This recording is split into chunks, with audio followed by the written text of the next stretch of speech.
lupa. Tutorial, we're going to learn how to create an online backup of our code using GitHub, and we're going to learn a lot more about GitHub features. My name is Simon from supersimple.dev. I want to make a tech career possible for anyone. If you have any questions or comments, please leave them down below. Remember, there's a cheat sheet listing all the commands that I taught in this tutorial below as well. And you can always contact me at supersimple.dev/feedback. I'll see you in the next one.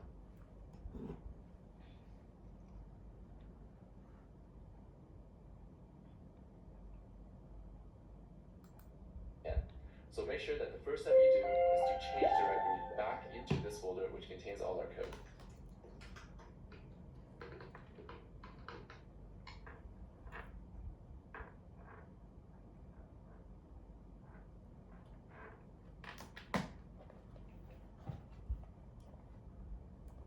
First thing we need to do is to set up Git inside this folder that contains our code.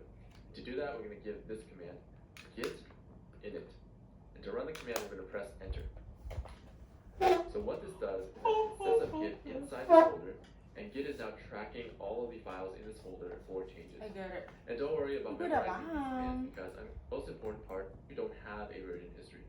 So it's going to add all of the files inside the folder, including any subfolders. So for our first example, let's just add both of these into the next version. And a shortcut for doing this is git add dot. So the dot in command line represents the current folder that the command line is running in. And if you remember at the beginning when we started up the command line, we changed the folder that the command line is running in to this folder, which is this folder that contains all of our code. So if I say dot here, we're going to add everything in here, including any subfolders. So that's a good shortcut you can use if you want to add everything into the next version. So we're going to press enter to run this command. Wait a minute. And now we're going to run Where's my git status git again file? to verify that it worked. Oh, there's... So now you can see we have two new files that are ready to be put in our version history. So remember that git add doesn't actually create a new version, it just lets us pick which changes we want in the next version. So to create a new version, we're going to use another git command, which is git commit -m. So a version in Git is known as a commit. As this tutorial progresses, I'm going to be using the words commit and commit history instead of version and version history, just to help you get familiar with the Git terminology. But for now, I'm going to use version just because we're comparing with the Google Docs version history feature. So -m here means we are attaching a message to this commit. So you always... Wait a minute. I need to put my learning progress in my Figma. Because I comment some footnotes. And then I can make... And then the progress, I need some cloudy. Okay, wait a minute. Okay,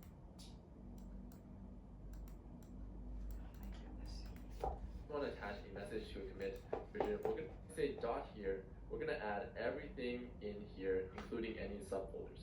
So that's a good shortcut you can use if you want to add everything into the next version. And we're going to press enter to run this command. And now we're going to run git status again to verify that it worked. So now you can see we have two new files that are ready to be put in our version history.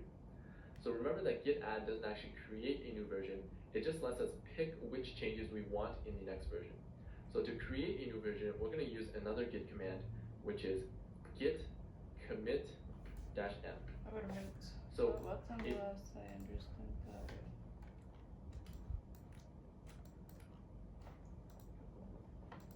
Version in Git is known as a commit. As this tutorial progresses, I'm going to be using the words commit and commit history instead of version and version history, just to help you get familiar with the Git terminology. But for now, I'm going to use version just because we're comparing with the Google Docs version history feature. So -m here means we are attaching a message to this commit. So you always want to attach a message to a commit just to describe what you changed, so that when you're looking at this commit down the road, you'll know exactly what happened. So since we're just practicing, I'm going to give a very simple commit message, version 1. And to run this command, we're going to press enter. And that's it. We just created the first version in our version history. So I realized that depending on your computer, you might actually get an error message that looks like this, fatal. If you didn't get an error, then feel free to skip ahead. So this means that Git is requiring you to configure an email and a name to Git that will be attached to your commit along with your commit message. So we're going to explain right after what this means, but to get past this error, you just have to run these two commands. So you're going to run git config -- global user.email, and then you're going to give your email, and we're also going to configure our name. So git config -- global user.name, and I'm going to put my name, and you can put your name. And now we're going to run git commit again, and that should work successfully. So you can see there's a lot of text output here. We're going to go through it one by one. So in this section, we're basically saying that 2 files were modified and there were 4 lines of code added. And if you look at our code, we actually do have 4 lines of code. So that's what this section describes. And in this section, Git is basically just warning us that we haven't configured a username or an email to Git. So in addition to your message that you attach to each commit, you also want to attach your name and your email. That way, in case one of your changes breaks the website, your teammates know who to blame. So that's what we're going to do next. And all we have to do is actually just follow these commands. So git config -- global user.name. So I'm going to put my name, you can put your name. And git config -- global user.email simon@supersimple.dev. So now that we've configured Git, let's take a look at our version history. So we can do that using this command, git log. So this is our version history. You can see that we only have one version in here right now, which is the one we just created. And here is our commit message. Here is the author's name and email. So notice that we configured the name and email after we created the commit. So that's why we have a default name and email based on my computer. And that's it. We just learned how to add new versions to our version history. Later on, we'll learn how to go back and forth between previous versions of your code. But for now, I do want to show you one other thing. So let's say that while you're creating this commit, you make a mistake. So for example, you misspelled the commit message or you forgot to add a change. So how do we deal with that? So let's set this up and let's just add another change here, change.js. And let's say that we actually wanted this file to be in our previous commit. What do? So the way to fix this is just to create our new version as normal. So we're going to do git add again and git commit -m version 1. So here you can fix your spelling if you made a spelling mistake. And instead of just giving this, we're also going to give --amend. So what --amend means is that instead of creating a new commit, these changes are just going to go in the previous commit. Let's press enter. Close.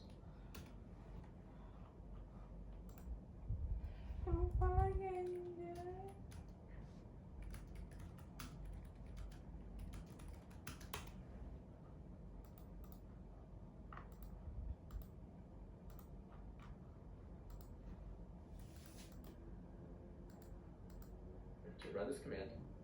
And now we're going to run git log again. As you can see, we still only have one version in our version history, and the extra file that we created has been added to that version. So that's how you can edit a commit in case you mess up. Now I want to show you how you can visualize the changes that Git is tracking inside your code editor. So a lot of editors have Git integrations these days that allow you to see what changes Git is tracking inside your editor instead of just in the command line. So I'll show you how that works. So the editor I'm using is called Visual Studio Code. So you might be using a different code editor, so you have to check if your editor supports Git integration. So in VS Code, we can actually visualize what changes we have made since the previous version. So let's go ahead and make some changes here. I'm just going to change this to version 2, and here as well, I'm going to change it to version 2. So now if I go into this section, this is the Git section, we have our changes that we made to Git here. So this is the same thing as running Git status in the command line, except we can actually visualize it in our code. So if I select one of these changes, we can actually see what code we have changed in this file, and also for this file. So you can see that it can be really useful if you're working on a big feature and you, instead of 2 files here, you have like 20 different files, and you can see exactly which code that you changed. So this editor also allows us to run some git commands for us. So for example, if I want to git add this file, I can actually press this plus button instead of going to the command line and running git add myself. If I want to add this file, I just have to click the plus button here, and if I want to do git add dot, then the equivalent is just clicking this button here. So it makes it a little bit easier to run git commands just from your code editor. So you might have noticed that when we ran git add dot, the changes were placed in this area called staged changes. So this is known as the staging area. This is basically where Git puts all of the changes that we have picked using git add that we want to go into the next version. Otherwise we might forget. And then under the staging area is all of the changes that we are currently working on, but we haven't used git add yet. So this area is called the working area. So all of your changes start off in the working area. So let's make a simple change right now just to visualize it. So now you can see that that change starts off in the working area, and then when I run git add, it's going to add it to the staging area. So one other thing I want to show you about the staging area is that let's say that we go ahead and modify this file again. So let's go into config and let's have another simple modification. Save it, we'll go back. So you'll notice that config.js is now both in the working area and in the staging area. So how does that work? So the way that Git works is that it actually tracks changes, not files. So even though we Git added the file config.js to the staging area, the second change hasn't been added yet because Git fundamentally tracks changes. So that's why it can appear in both places. So let's go ahead and add these 2 files to the staging area, and you'll notice that it actually merges the 2 changes together. So that's just some foundational knowledge about how Git works. You're going to be using the staging area a lot, so it's pretty useful to know some of these facts about the staging area as well as the working area.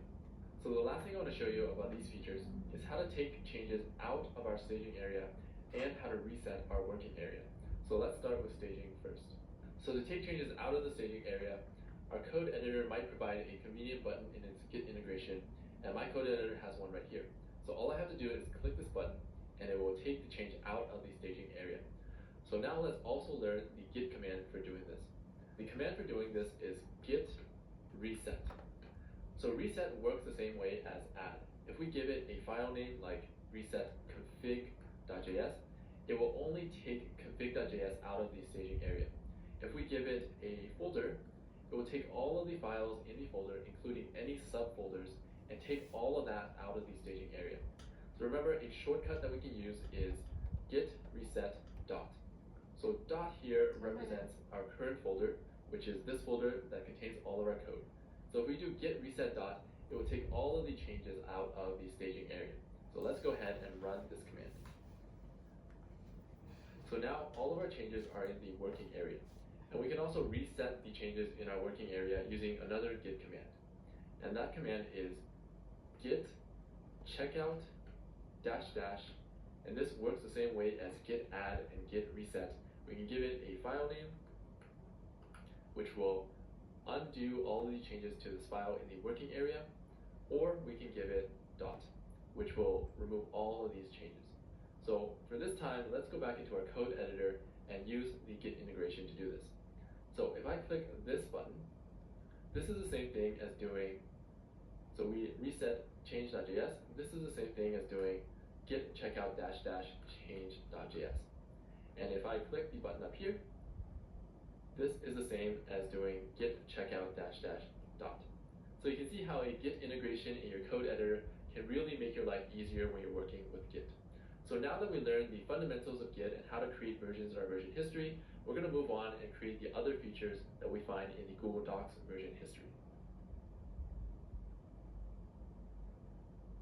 Now we're going to create 2 more versions and add them to our version history so that later we can learn how to go back to a previous version of our code.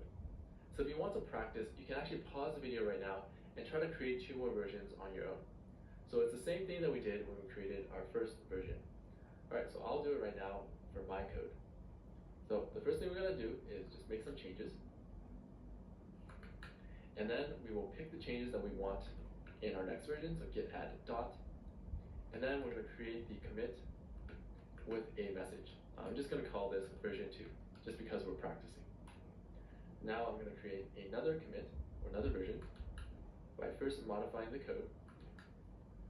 I'm going to add the changes that I made, and I'm going to pick these changes to put in the next commit.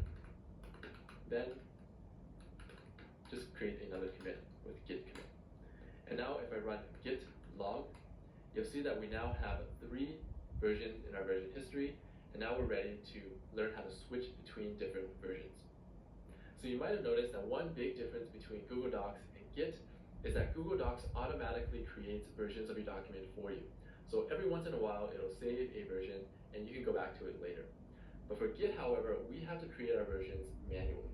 So you might be wondering, why are we still creating our versions manually? Why can't we automate this? So the problem with code is that until you finish your code, it probably doesn't work. So we don't really want to be automatically creating versions of our code that don't work. And for Google Docs, it doesn't really matter if the thing's finished or not. It's just a bunch of words and sentences. So you're not going to get errors from a half-finished document. That's not the same with half-finished code. So that's why we always create versions manually with Git. We want to make sure that a code is good to go before we put it in our version history. So now that we actually have a version history, we're going to learn how to go back and view a previous version of our code. So the git command for doing that is